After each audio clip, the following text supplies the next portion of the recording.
రేపు మంత్రి బొత్స సత్యనారాయణ మీడియాతో మాట్లాడుతున్నారు. లైవ్ చూద్దాం. 8,72,000 సుమారు 9 లక్షల వరకు కూడా కరోనా టెస్టులు రాష్ట్రంలో జరిగాయి. మన పక్క రాష్ట్రాల్లో కానీ ఎక్కడైనా సరే జరిగిందా భారతదేశంలో? ఈ దేశంలో ఉన్న 1, 2, 3 రాష్ట్రాల్లో ఉన్నట్టుగా ఉన్నదా లేదా మన రాష్ట్రం? ఇది వాస్తవం కాదా? అంటే మీరు నోరు విప్పితే, మీరు ఒక పలుకు పలికితే అది అబద్ధాలు పుట్టాఅనేది తేడతలం అవుతుంది. కరోనా గురించి ఒక పక్క వచ్చి అది సున్నితమైన అంశాన్ని చాలా తీక్షణంగా దాన్ని పరిశీలిస్తూ దాని మీద వచ్చి అధ్యయనం చేసుకుంటూ దాన్ని కట్టడి కోసం ప్రయత్నాలు ముఖ్యమంత్రి చేస్తూనే ప్రజా జీవితం జనజీవితం మళ్ళీ వారికి సాఫీగా సాగాలనుకుని ప్రయత్నాలు కూడా ఒక పక్క చేస్తున్నారు. ఇది వాస్తవం కాదా?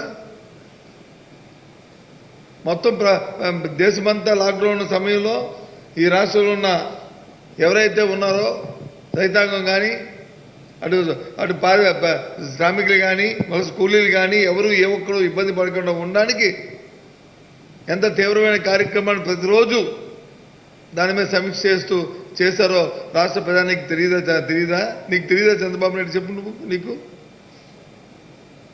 అయితే ఏదో ఒక అబద్ధం చెప్పాలి కదా, ఏదో ఇటుపడి పోయాలి కదా, అది మీద చేయాలి కదా అని చెప్తున్నావు. డాక్టర్ సుధాకర్ ఎవరో తీసుకొచ్చావు, అతను వచ్చి ఏమనంటే ఏదో చెప్తున్నావు, కొట్టారు, తిట్టారు, కట్టారు, పోలీసులు వచ్చి హింసించారు అని చెప్పి. ప్రజాస్వామ్యంలో వచ్చి శుభ్రంగా ఉండి బాగా ఉండి ఆయన ధర్మాన్ని వాళ్ళు నిర్వర్తించుకుంటే ఎవరు ఏమంటి పెడతారు? తాగి తందనాలు ఆడి రోడ్డు మీద వచ్చి విసిరివిడిగా ఉండి పక్కవాడికి వచ్చి ఇబ్బంది కలిగిస్తుంటే ఇంకోటి ప్రాథమిక హక్కులకు వచ్చి ఇంకోటి ప్రాథమిక హక్కులు భంగం కలిగితే చట్టం దాన్ని బట్టి చేసుకెళ్తుంది. ఇది విషయం కాదా? ఇది వాస్తవం కాదా? మీరు రోడ్డు మీద వెళ్తున్నప్పుడు వచ్చి మీరు కానీ మీ అబ్బాయి కానీ లేకపోతే మీ పార్టీ నాయకుడు వెళ్తున్నప్పుడు వచ్చి ఎవరైనా తిట్టినా కొట్టినా ఊరుకుంటారా? చెప్పండి. ఇవన్నీ ఏం మాట్లాడతారో అర్థం అవదు. రాష్ట్రాన్ని వచ్చి భ్రష్టు పట్టించి వ్యవస్థలన్నింటినీ చిన్నాభిన్నం చేసి ఈరోజు వచ్చి మళ్ళీ తగుదమ్మని అంటూ మళ్ళీ మాట్లాడుతున్నాడు ఆయన.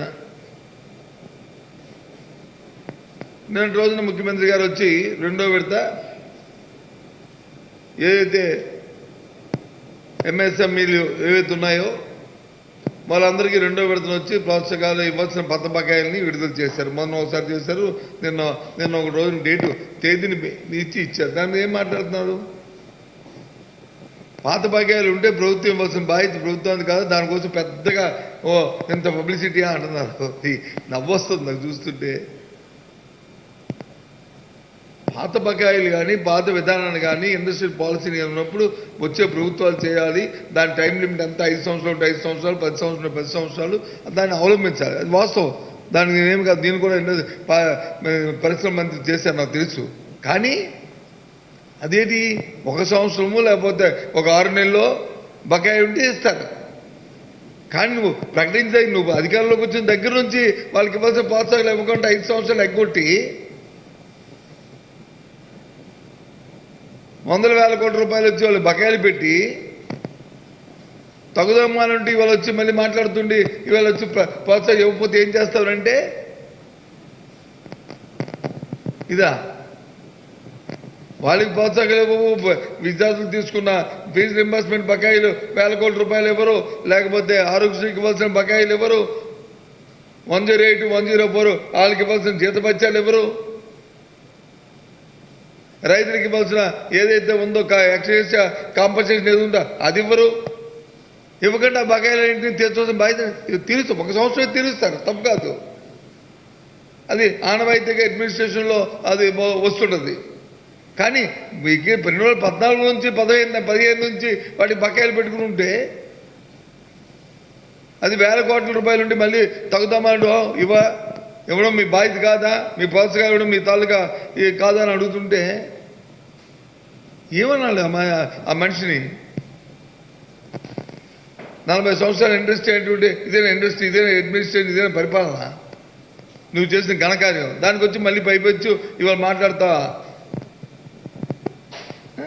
ఏమనంటే ఆయన స్పీచ్లో చెప్తుంటాడు, నేను 14 అధికారం వచ్చిన తర్వాత 32,000 కోట్ల రూపాయలు పాత బకాయిలు 2014లో 16,000 కోట్ల రూపాయలు వచ్చి లోటు బడ్జెట్ అని చెప్తాడు, ఆర్థిక లోటు ఉందని.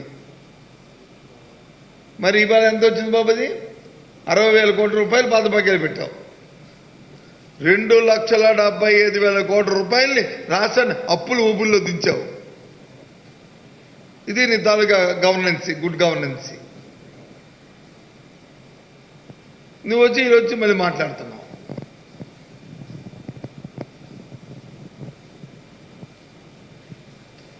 ఎవరికో కాకినాడలో ల్యాండ్ ఇచ్చారు పారిశ్రామికి, మళ్ళీ వెనక్కి తీసుకున్నారు 100 ఎకరాలని అని చెప్తాడు. ఎస్, ఇచ్చింది వాళ్ళు సక్రమంగా వినియోగించుకుంటే దాన్ని కంటిన్యూ చేస్తారు.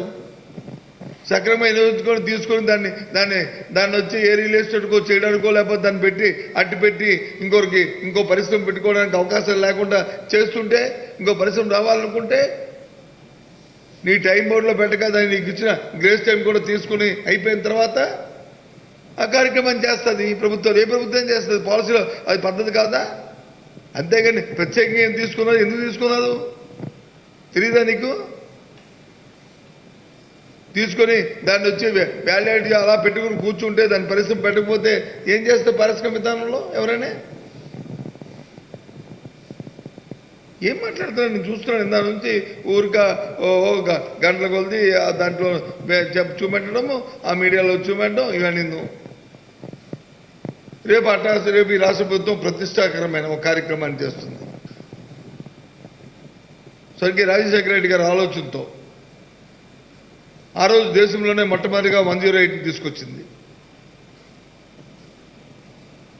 విదేశాల్లో ఉన్న ఆ తాలూకా ఆ కాన్సెప్ట్ని, ఆ టెక్నాలజీని 108ని ఆ రోజు ఆంధ్ర రాష్ట్రంలోకి మొట్టమొదటిసారిగా తీసుకొచ్చారు. ఇది వాస్తవం కాదా? తీసుకొచ్చిన తర్వాత గత 5 సంవత్సరాల్లో ఎంత నీరు కార్చారు దాన్ని 108ని 104ని. ప్రతి నెలకు ఒకసారి వచ్చి మా ఊరు వచ్చిన 104 వచ్చి ఊర్లో ఉన్న వాళ్ళందరినీ కూడా వారు వైద్య పరీక్షలు చేసి అవసరమైన మందులు ఇచ్చి అవసరమైన టెస్టులు చేసిన పరిస్థితులు ఉన్న పరిస్థితిలో గత 5 సంవత్సరాల్లో ప్రజలు నోచుకున్నారండి. దానికి ఎక్కడ 104 కనిపించిందండి? ఏదో చిన్న దెబ్బ తగిలిందంటే 20 నిమిషాల్లో కుయ్ అనుకుని వచ్చింది బండి. ఇలాగా పాము కలిసింది, లేదా చెట్టు మీద పడిపోయాడు, లేకపోతే దెబ్బ తగిలింది, లేదా కడుపు నొప్పి వచ్చింది, కాళ్ళ నొప్పి వచ్చింది, లేకపోతే గర్భవతి అయింది, ప్రసవిస్తుంది అని అంటే 20 నిమిషాల్లో వచ్చి ఆ కార్యక్రమం చేసేది పూర్వం. గత 5 సంవత్సరాల్లో చూసామా? ఫోన్ చేస్తే ఆయిల్ లేదు, లేకపోతే టైర్ లేదు, లేకపోతే డ్రైవర్ లేడు, లేకపోతే క్లీనర్ లేడు, బ్రేక్ డౌను. ఇది ఈ మాటలు వచ్చాయి. నిజం కాదు ఇది. ఇవాళ అలా కాకుండా రేపటి రోజున సుమారు 680 బండ్లని ఒకేసారి బెంజ్ సర్కిల్లో 3-4 సార్లు చెప్పారు అలా పెట్టి చేస్తామని. పెడుతుంటే కడుపు మంటతో మాట్లాడుతున్నారు. దాని కాస్ట్ చూస్తే దాని వాల్యూ చూస్తే 200 కోట్ల రూపాయలు. వీళ్ళు మాట్లాడుతూ 300 కోట్లు. అంటే బండే లేవు అక్కడ. రేపు రండి, కళ్ళుండి కబోదులా మీరేమైనా? తెలుగుదేశం పార్టీ అందరికీ కళ్ళున్నాయి, చెవులున్నాయి, ముక్కులున్నాయి. మీరు అందరూ ఆరోగ్యవంతులని భావిస్తున్నాం కదా అందరూను. రేపు చూడండి, వచ్చి టీవీలో చూసుకొని కూర్చొని ఇంట్లోనే. అది నిజమాబద్ధం చూడండి. రేపు ఎందుకు పెడుతున్నారు? ఈ రాష్ట్రంలో ఈ వ్యవస్థలు వచ్చి ఇంత దిగ్విజయంగా జరిగి ప్రజలకు అందుబాటులో ఉన్న ఏదైతే ఈ 108, 104 వ్యవస్థ ఉందో అది నిర్వీర్యం అయిపోయింది. మళ్ళీ దాన్ని పునరుజ్జీవనం చేస్తున్నామని చెప్పి రేపు ఈ కార్యక్రమాన్ని జగన్మోహన్ రెడ్డి గారు వచ్చి రేపు చేతుల మీదుగా చేస్తుంటే ఆ తండ్రి గారి స్ఫూర్తితో ఈ కార్యక్రమం జరిగేది. మళ్ళీ ప్రజలకు అందుబాటులో రావాలని చెప్పని రేపు ప్రయత్నం చేస్తుంటే దాని మీద అపోదు. అది మీకు అలవాటు. ప్రతి కార్యక్రమం మా ఇంటికి వస్తే ఏమిస్తావు, మీ ఇంటికి మా ఇంటికి వస్తే ఏం తెస్తావు, మీ ఇంటికి వస్తే ఏమిస్తావు అనే రకం ఈ తెలుగుదేశం పార్టీ నాయకులది, చంద్రబాబు నాయుడుది, మీ పెద్దలది. అందరికీ ఆపాదిస్తారుగా ఆ కార్యక్రమాన్ని. చెప్పండి, కాదేది?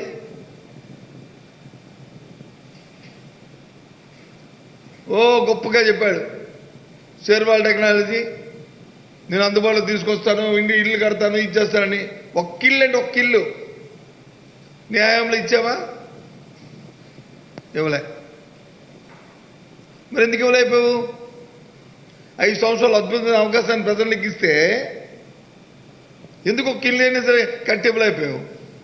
కారణం ఏంటి? ఈరోజు వచ్చి తగుదమ్మా అని అంటున్నావు. దాంట్లో అవినీతి కంపు కొట్టేస్తుంది. 3,000 కోట్ల రివర్స్ స్టాండింగ్కి వెళ్తే సుమారు 400 కోట్ల రూపాయలు దానికి వచ్చి తక్కువకు వచ్చి కోట్ చేశారు. అంటే అంత అవినీతి ఉంది. అది ప్రజాధనం కాదా?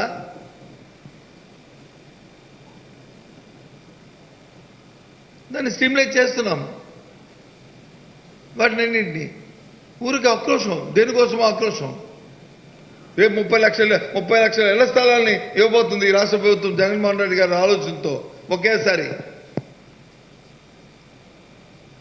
ఇల్లు లేని ఏ పేదరాలు ఉండకూడదు, నాకంటూ ఒక సొంత ఇల్లు ఉన్నదని ఆ ఇళ్ళలో వచ్చి గర్వంగా ఆవిడ తలెత్తుకుని తిరిగేటట్లు ఉండాలి, ఆ కుటుంబం ఉండాలనే ఉద్దేశంతో 30 లక్షల ఇళ్ళు వచ్చి రేపు ఇస్తుంది ఈ ప్రభుత్వం.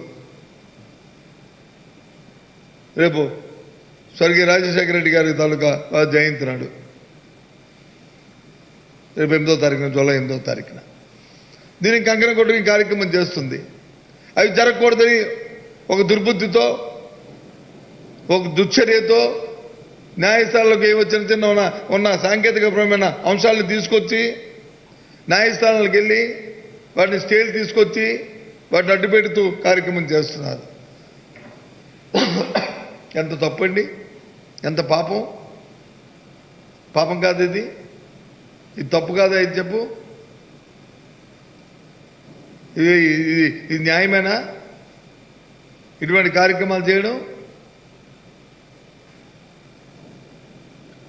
ఇలాంటి దుర్బుద్ధులు ఇది దేవుడు హర్షిస్తాడా మిమ్మల్ని?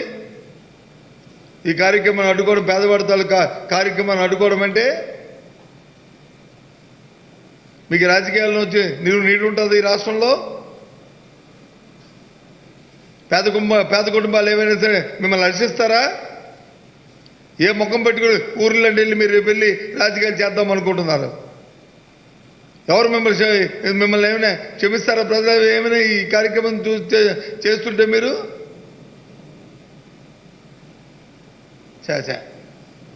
ఏదైనా ఒక రాజకీయ పార్టీ ఉంటే ఒక మంచి పనికి వచ్చి ముందుకు రావాలి, ఒక మంచి కార్యక్రమానికి ముందు ఉండాలి, 10 మందికి హర్షించాలి. అంతేగా ఇలాంటి కార్యక్రమమా? దానికి వచ్చి లేనిపోని ఆపాదిస్తూ ఇది అని చెప్పాను వైజాగ్లో ఒక ప్రెస్ కాన్ఫరెన్స్లో. ఇవాటికి కట్టుబడి ఉన్నాను. విశాఖపట్నంలో ల్యాండ్ పూలింగ్ చేస్తున్నాం. ఎవరైతే స్వచ్ఛందంగా ముందుకు వచ్చిన రైతాంగం ఉన్నారో వాళ్ళు ఇచ్చిందే తప్ప దౌర్జన్యంగా కానీ లేదు వారిని ఇబ్బంది పెట్టాలని కానీ ఏ రకంగా కూడా ఏ ఒక్కటి కూడా చేయట్లేదని చెప్పాం. ఎక్కడైతే చిన్న అవకతవక దొరికితే దానికి ఆ సంబంధిత శాఖ మంత్రిగా నేను బాధ్యత వహిస్తాను, నాదే బాధ్యత అని చెప్పాను. ఇవాటి కూడా కట్టుబడి ఉన్నాను. ధైర్యంగా మీరు ఎవరైనా ఎప్పుడైనా నీ ప్రభుత్వంలో కానీ ఎవరైనా చెప్పారా ఈ మాటని? చంద్రబాబు నాయుడు గారు చెప్పు. నేను చెప్తున్నాను ఇవాళ, ఇంకొప్పుడు కూడా చెప్తాను. ఇదే మళ్ళీ ఓటుకిస్తున్నాను. ఆ తప్పుకు నేనే బాధ్యత వహిస్తాను. 100% ఇది ఏ ఒక్క చిన్న ఇబ్బంది లేకుండా, తప్పు లేకుండా, అవినీతి జరగకుండా, ఏ ఒక్కరికి ఇబ్బంది పెట్టకుండా పేదవాడి కోసమే జగన్మోహన్ రెడ్డి ఆలోచనతో ఈ ప్రభుత్వంతో విధానపరంగా మరి మా ముఖ్యమంత్రి తాలూకా స్ఫూర్తితో ఈ కార్యక్రమం చేశామని చెప్తున్నాం ఇంత ధైర్యంగా. కానీ దాని మీద వెళ్ళి ఏదో సాంకేతికపరమైన ముందు నోటీస్ ఇవ్వలేదు, ముందు 15 రోజులు ప్రెస్లో ఇవ్వాలి, మీరు 15 రోజులు పేపకుండా 10 రోజులు ఇచ్చారు అని ఓ స్టేజ్ తీసుకొస్తారు. ఎక్కడి ఏమైపోతుంది?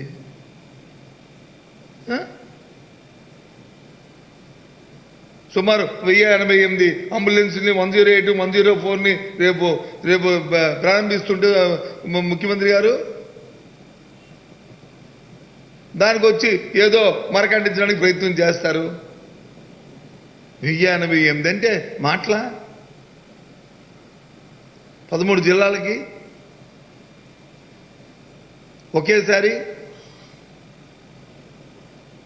అసలు నీ ఆలోచన, నీ బుర్రలోకి ఎప్పుడైనా ఇలాంటి కార్యక్రమం చేయాలని చంద్రబాబు నాయుడు బుర్రలోకి ఎప్పుడు వచ్చిందా? తెలుగుదేశం పార్టీకి ఎప్పుడు ఆలోచన చేసిందా ఇలాంటి కార్యక్రమాన్ని? లే. చేస్తే దానికి ఏదో అలాగ పెట్టి ఏదో చేయాలని ఆలోచన, దాన్ని అడ్డుకోవాలని, దాన్ని మోకాలాడాలని ప్రయత్నం సరికాదు. నీ మనసులో ఉండొచ్చు ఇది ఆగిపోవాలని, ఇళ్ల స్థలాలు ఇవ్వకుండా ఆపుకోవాలని చెప్పి నువ్వు కుతంత్రాలు పన్నొచ్చు.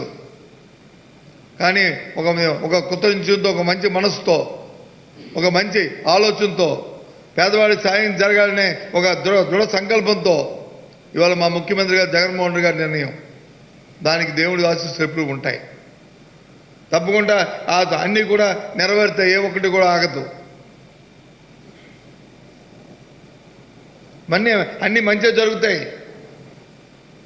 ఇవాళ ఇస్తున్న ఈ 1088 ఈ అంబులెన్సులు పేదవాడికి తాలూకా ఆరోగ్యం కోసం. ఏ చిన్నవాడికైనా ఇబ్బంది జరిగినా, ఎవరికి ఇబ్బంది జరిగినా వెంటనే 10-15 నిమిషాల్లో వారిని ఆదుకునే పరిస్థితులు తేవడానికి చేస్తున్న కార్యక్రమం. మారుమూల ప్రాంతాల్లో ఉన్న ఏ ఒక్కరికైనా సరే వచ్చి మా హాస్పిటల్కి రాలేని నిరుపేదలు ఎవరున్నారో, రాలేని నిస్సాయిలు ఎవరున్నారో వారందరూ ఆదుకోవడానికి చేస్తున్న కార్యక్రమం 104. దానికి సంబంధించిన కార్యక్రమం రేపు చేస్తుంది, ఎవరు ఆపలేరు. ఈవేళ చేస్తున్న ఈ కార్యక్రమాలు ఇవన్నీ కూడా చెప్తాడు ఏదో నీతి మంత్రులాగా. పోలవరం వచ్చి ఎవరో కేంద్ర మంత్రి వచ్చి చెప్పాడంట, ఆయన ఇదంతా అంత మా బాగానే జరిగింది, ఎక్కడ అవినీతి జరగలేదని. నవ్విపోతారు. నేను మంత్రిని, మా జగన్మోహన్ రెడ్డి గారు ఈ రాష్ట్రానికి ముఖ్యమంత్రి, నేను వచ్చి ఏదో ఒక కార్యక్రమం చెప్పాను, కాదండి మా ప్రభుత్వ విధానం ఇది, ఇగో పలానా ఇలా జరిగిందని మా ముఖ్యమంత్రి చెప్తే ముఖ్యమంత్రి ఫైనల్.